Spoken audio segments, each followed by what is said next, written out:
really pleased with the win the other day. Nebraska, we thought was a really good team. You can see why they're trending the way they are.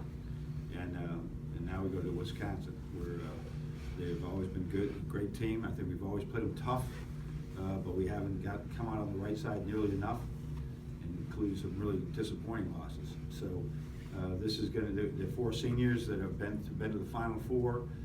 They've been around. They're really a good team, and we're going to play really well, and that's where it is. So I can't tell you anything more about yesterday. We did not. We just lifted weights with our starters and Duncan and Mark got a little workout in. Other than that, we work with our young guys.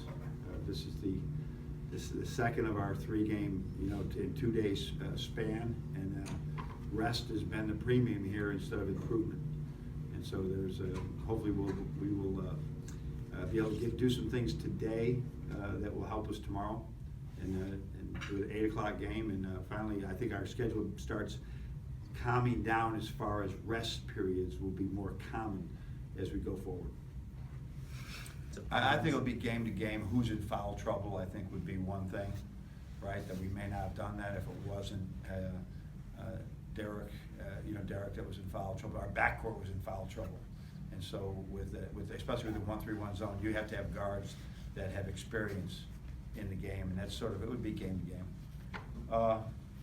No, no, there were a few things. Okay.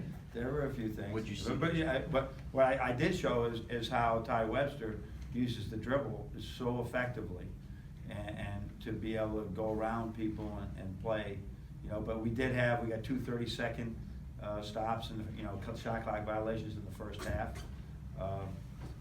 Again, we're like jumping around on defense. That's what I see. We jump around. You can't jump around. You just can't jump around. You have both feet on the floor. You got to use short little steps. But this is another habit a couple of our guys have picked up over summertime basketball. They just jump from spot to spot. People just blow by you. You can't do that. You got to really stay balanced all the time. Play through those would be crazy to play through. Yeah. But the fact that they didn't help off others meant they were going to take the shots. Like you said, we started the second half with action when we run, and their guy came off DJ and guarded Zach, so he hit DJ for a 3. So it depends on how the defense plays it. So we're going to put in action the guys that can read the action the best, and that's what we did. Yeah, you couldn't ask for a tougher team right now to go to, but we at least go in there with a little bit of bounce in our step. And I said, this is what we're going to be in for every game. Just look at our schedule. Just look at the schedule. I mean, there is if there are teams that are in the middle of the pack after 5-6 games are usually road games, right? And then the teams that have been traditional powers are home and away. So we got some really tough opportunities here ahead of us, but all we got to look at is growth mindset that, yeah, it's Wisconsin. Yeah, they're really good. Are we going to get better in this game? And if we get better every possession down the court, we got a chance to win every game.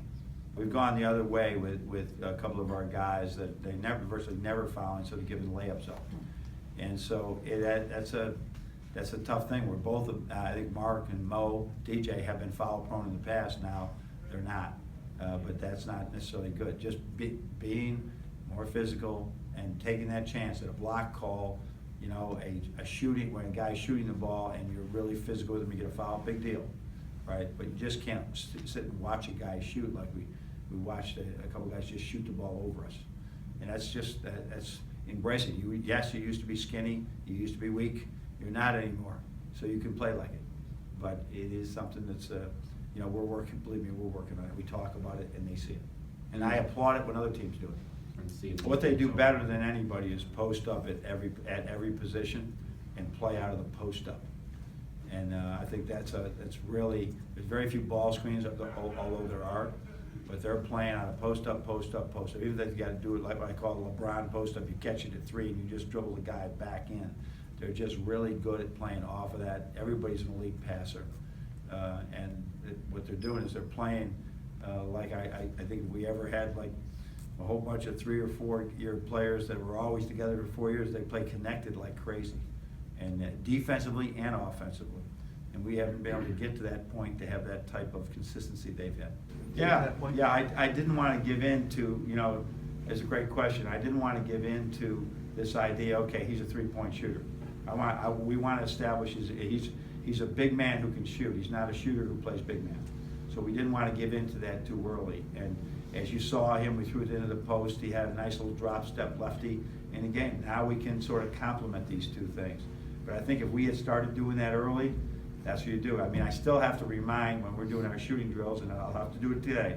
He and DJ will go and they'll be shooting threes.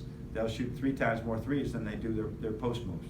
So we want that equilibrium between the two. Was there a trigger that put you over the hurdle? Yeah, he could make them in games. I've seen him make them in practice, but when the lights are on, it's a whole different thing. But when I saw this, at the point, now both of them have more than 20 on the year. When you see that start to come together, okay, they're making 1 a game. They're not making 1 every 3 games. Then maybe they can get to 2 a game.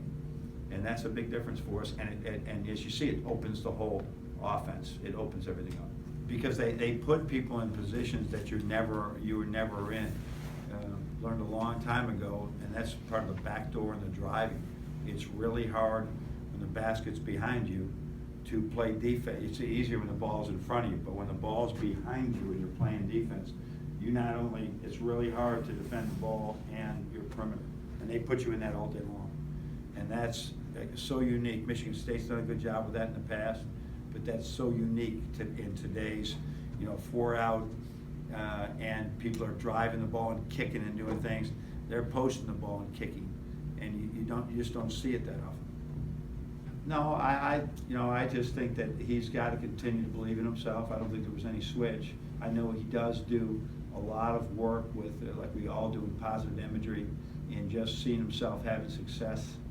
So I encourage him to continue to do this, because there's, a young man like that, there's a lot of expectations out of them when they're seniors, and a tough game or two can throw you into a loop, and they got to forget about it. History is history, and just keep moving forward. And that's what we preach with them all the time too. That all right, next play, next game, let's just go. We get to play again. We don't have to wait we don't have to wallow in this for 2 weeks.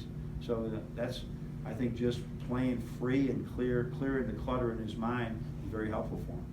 Really, pleased. Billy had a funny statement today with the M Club. He started out the M Club saying that Trump had taken him off the list to be the cabinet of the Secretary of Defense. He's now no longer on that list after that game the other day. Those are all these games. Pretty funny way to open it up.